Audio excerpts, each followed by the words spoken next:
বিসমিল্লাহির রহমানির রহিম। আসসালামু আলাইকুম ওয়া রাহমাতুল্লাহি ওয়া বারাকাতুহু। দশমিক বিডি চ্যানেলের পক্ষ থেকে তোমাদের সবাইকে স্বাগতম। আজ আমি নবম দশম শ্রেণীর সাধারণ গণিত বই থেকে পরিসংখ্যান অধ্যায়ে প্রচুরক নির্ণয় কিভাবে করতে হয় সেটা শেখাবো। দেখো, প্রচুরক এখান থেকে দুই ভাবে নির্ণয় করা যায়। যখন একটা তথ্য দেওয়া থাকে তখন একভাবে বাইর করতে হয়, আর একটা হচ্ছে তোমার যখন এই যে শ্রেণী ব্যবধান অথবা শ্রেণী ব্যাপ্তি দেওয়া থাকে এটাকে আরেকভাবে বাইর করতে হয়। আর তথ্য যখন দেওয়া থাকে সেটাকে এমসিকিউ এর জন্য ওই টাইপের প্রশ্নগুলো গুলো আসে, আর এটা হচ্ছে তোমাদের সূত্রের সাহায্যে সমাধান করতে হয়। আর পরীক্ষায় এটাই সবচেয়ে বেশি বার আসে। ঠিক আছে, এখানে দেখো প্রশ্নকের যদি এইরকম শ্রেণী ব্যবধান দেওয়া থাকে এবং কোশ্চেনটা এমন হয় শ্রেণী ব্যাপ্তি অথবা শ্রেণী ব্যবধান এইরকম দেওয়া থাকে এবং গণসংখ্যা দেওয়া থাকবে, এই দুইটা জিনিস দেওয়া থাকবে, একটা হচ্ছে শ্রেণী ব্যবধান বা শ্রেণী ব্যাপ্তি আর একটা হচ্ছে গণসংখ্যা। তখন আমাদের এখান থেকে প্রচুরক নির্ণয় করতে বলবে। তাহলে প্রচুরক নির্ণয় করার জন্য এই সারণীটা আমাদেরকে আঁকতে হবে। এখানে দেখো, এখানে কি আছে, একটা দুইটা তিনটা চারটা পাঁচটা ছয়টা সাতটা। তাহলে এখানে আমি সাতটা ঘর আঁকে নিলাম। দেখো, তাহলে 1 2 3 4 5 6 7। আর এই পাশে দেখো শ্রেণী ব্যাপ্তি আর হচ্ছে গণসংখ্যা। এখানে লিখলাম শ্রেণী ব্যাপ্তি আর গণসংখ্যা। আসলে প্রচুরক নির্ণয়ের ক্ষেত্রে যে সারণীটা দেওয়া থাকে হুবহু ওইটাকে উঠাইতে হয়, নতুন কোনো কাজ নাই এখানে, কিন্তু কাজটা হচ্ছে পরে। এবং এটা যদি তোমরা ইনশাল্লাহ মনোযোগ দিয়ে দেখো তাহলে কখনো আর তোমাদের প্রচুরক নির্ণয়ের ক্ষেত্রে সমস্যা হবে না, এটা আমি কথা দিতে পারি।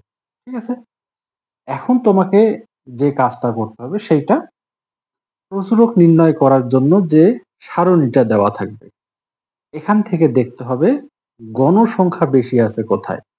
এখানে 4, 4-এর চেয়ে বেশি 7, 7-এর চেয়ে বেশি 11, 11-এর চেয়ে বেশি 18, তার চেয়ে কম 14। তার মানে এই যে এখানে সবচেয়ে বেশি সংখ্যক গণসংখ্যা আছে। তাহলে প্রচুরকটাও এখানেই আছে।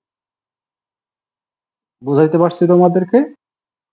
প্রথম কাজ হচ্ছে যে সারণীটা দেওয়া থাকবে সেইটাই তোমাকে এখানে সারণীটা উঠাইতে হবে। তাহলে কোশ্চেনে আছে কেন আমরা উঠাবো? কারণ এখানে তোমাদেরকে যখন খ নাম্বারে অথবা গ নাম্বারে আছে 4টা নাম্বার দেওয়া হবে, ওই জন্য তোমাকে জিনিসটা উঠালেই তোমাদের জন্য ভালো। তাহলে এখানে তারপর দেখতে হবে 1 2 3 4 5 6 7টা ঘর আছে। তাহলে আমি 7টা ঘর নিলাম। তাহলে 1 2 3 4 5 6 7। তারপর শ্রেণীব্যাপ্তি আর গণসংখ্যা এই পাশে নাম শ্রেণীব্যাপ্তি এবং গণসংখ্যা। আর ভিতরে যা আছে সব উঠানো হলো।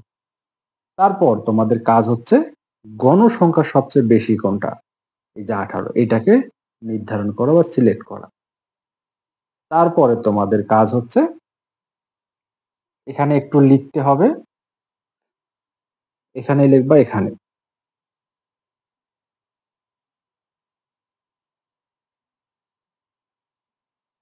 গণসংখ্যা সর্বাধিক বার 18 আছে।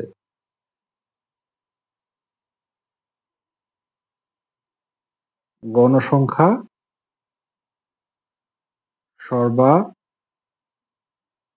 সর্বাধিক 18 আছে। 18 বরাবর দেখো তো কোন শ্রেণীটা, এটা এইটা, তাহলে এই শ্রেণীটাতে আছে 60 মাইনাস এত শ্রেণীতে।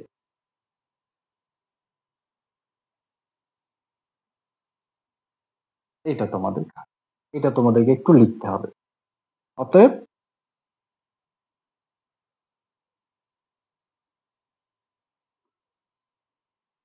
প্রচুরক শ্রেণী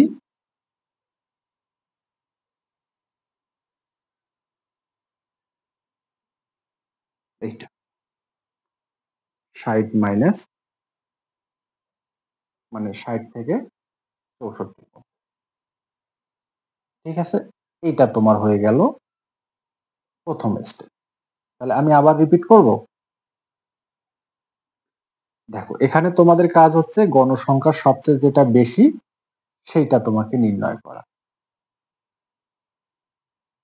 তারপর তোমাদের ওই শ্রেণী বরাবর মানে ওই গণসংখ্যা বরাবর একটা যে শ্রেণীটা আছে সেটা নির্ণয় করতে হবে। এখানে ভাষা লিখতে হবে গণসংখ্যা সর্বাধিক 18 আছে, এখানে যা আছে তাই।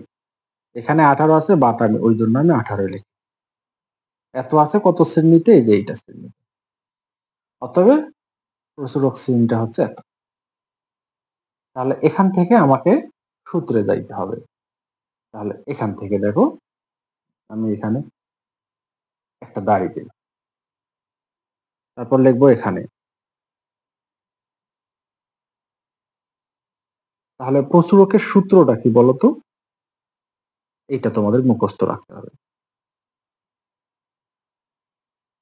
সূত্রটা হচ্ছে L plus F1 F1 plus F2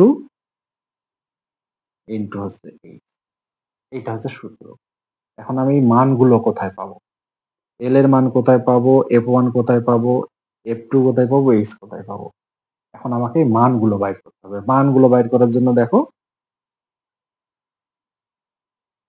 এই যে আমরা যে শ্রেণীটা পাইলাম এই লোয়েস্ট নাম্বারটা, এটাকে বলবো আমরা এল। তাহলে এখানে লিখতেছি এল, নিম্ন সীমাটা 60। তারপর আমাকে বাইর করতে হবে F1। দেখো তাহলে এই 18 পাইছি না গণসংখ্যা সবচেয়ে বেশি, 18 থেকে 11 বাদ, তাহলে এটাকে বলতেছি F1। 18 থেকে 14 বাদ, এটাকে বলবো হচ্ছে F2। তাহলে এখানে লেখো F1। 18 মাইনাস 11 কত হয়, 8 থেকে 1 বাদ দাও 7, শূন্য। তাহলে F2 কত, 18 থেকে 14 বাদ, 18 14, তাহলে এখানে হচ্ছে 4। আর একটা কি লাগবে বলতো, আর একটা লাগবে এইচ। এইচ সমান সমান কত, এখন এইচটা আমাকে দেখতে হবে।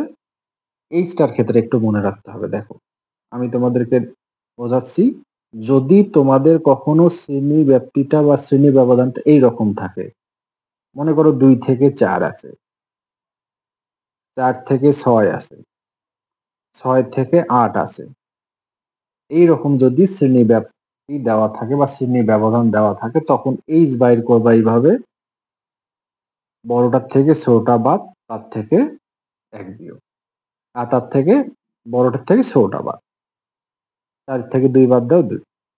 এটা হচ্ছে আমাদের শ্রেণী ব্যবধান। কখন, যখন 2 এর থেকে 4 শেষ থেকে আবার শুরু, 4 থেকে 6 আবার শেষ 6 থেকে শুরু, মানে যেখান থেকে শেষ হচ্ছে সেখান থেকে শুরু, যেখান থেকে শেষ হচ্ছে সেখান থেকে শুরু।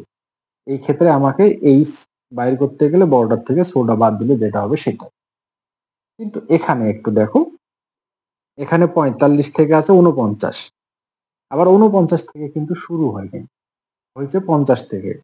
এখানে দেখো একটা সংখ্যা কিন্তু বাদ আছে 49, আবার 50 54, আবার 55 59।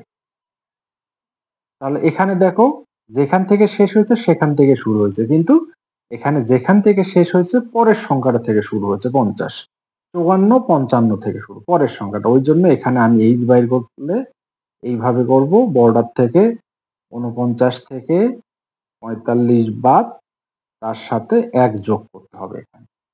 ঠিক আছে, আশা করি তোমরা বুঝতে পারছো। যদি যেখান থেকে শেষ সেখান থেকে শুরু হয়, তাহলে এই ব্যবধান বাইর করার জন্য সর্বোচ্চ সংখ্যার থেকে সর্বনিম্ন সংখ্যাটা বাদ দিতে হবে। আর যদি যেখান থেকে শেষ সেখান থেকে শুরু না হয়, তাহলে আমাকে 1 যোগ করতে হবে। এখানে যেহেতু যেখান থেকে শেষ সেখান থেকে শুরু হয় নাই, 1 ঘর পর শুরু হয়েছে, তাহলে এখানে এইচ বাইর করার জন্য আমাকে 1 যোগ করতে হবে। তাহলে আমরা লিখবো 49 বিয়োগ 45, তার সাথে 1 যোগ, তাহলে কত হয় দেখো, 49 1 যোগ করো কত হয় 50, 50 থেকে 45 বাদ দিলে ব্যবধান হচ্ছে 5। এই পাইলাম আমি ব্যবধান। ঠিক আছে? এখন যদি আমি মানগুলো বসায় দেই, মূল সূত্রে মানগুলো বসায় দেব। L কত আছে 60 প্লাস F1 কত 7, F1 7, F2 4 আর H কত বাইর হয়েছে 5। 60 প্লাস এটা দিয়ে এটা গুণ করো, 5 7 কত হয় 35, 7 আর 4 কত হয় 11। তাহলে আমি এখন একবারে ক্যালকুলেটরে দেব।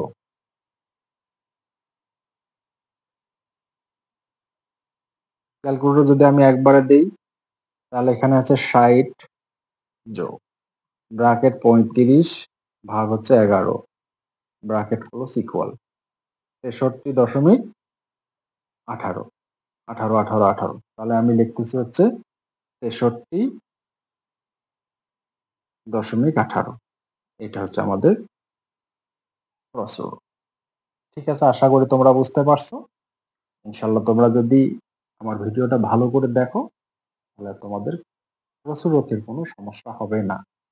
ইতিপূর্বে আমি মধ্যকের একটা ভিডিও দিছি, তোমরা ওইটা সুন্দর করে দেখে নিও। আজকে আমি প্রচুরকের আর একটা ভিডিও দিচ্ছি তোমাদের। গড়, মধ্যক, প্রচুরক, বহুভুজ, অজীব রেখা, আয়তলেখ, সারণী তৈরি, এগুলো কিভাবে করে আমি আলাদা আলাদা ভিডিও দিই। আমার ভিডিওগুলো যদি ভালো লাগে অবশ্যই আমার চ্যানেলটাকে সাবস্ক্রাইব করো, শেয়ার করো, লাইক করো, কমেন্ট করো। ধন্যবাদ সবাইকে। আর তোমরা যদি চাও আমার কমেন্ট বক্সে কমেন্ট করতে পারো, আমার সঙ্গে কোনো সমস্যা হলে যোগাযোগ করতে পারো। ঠিক আছে, দেখো, আশা করি তোমাদের আর বুঝতে কোনো সমস্যা হওয়ার কথা না।